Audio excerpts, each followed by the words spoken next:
今天介绍如何下载这一个减肥 AI 工具包的一个方式。我们是到那个 Google Drive 里面去做下载。首先大家就输入这一个Google Drive 的一个网址。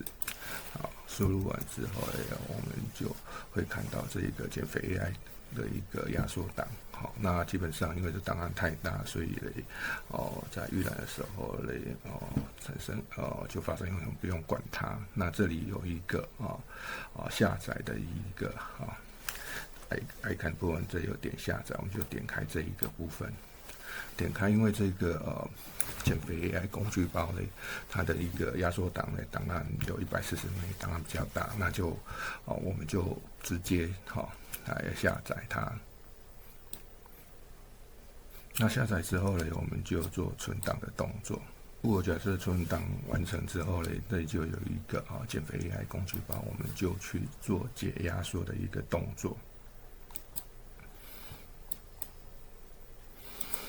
那解压缩完呢，那基本上呢，第一个步骤呢，就是这里有一个减肥 AI 工具包的安装档，我们就把这一个安装档呢，从 TXT 档呢改成 EXE 档。好，那是不是要改4？好，那变成指定档之后呢，我们就点开它，进行做安装的一个动作。那这里呢，因为基本上Windows 就是每个电脑都会有安装自己的一个防毒的软体，那所以会出现这个画面。那基本上我们不用去管它，所以我们这里就要点开这一个其他资讯。好，那这里呢选能要执行。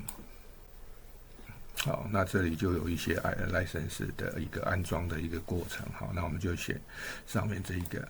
我接受这一个 agreement 这个合约，好，按 next。好，那继续的都是按 next 的方式去做执行它。这里是问你要不要创造一个桌面的捷径，好，我们就打勾，好，要，好，再按 next。好，那再来就按做安装。那你看到这个画面就表示你已经安装完成了。好，那问你要不要发射这个 AI 工具包？好，完 finish。好，那打开这个，看到这个画面，表示恭喜你已经安装这一个减肥 AI 工具包成功。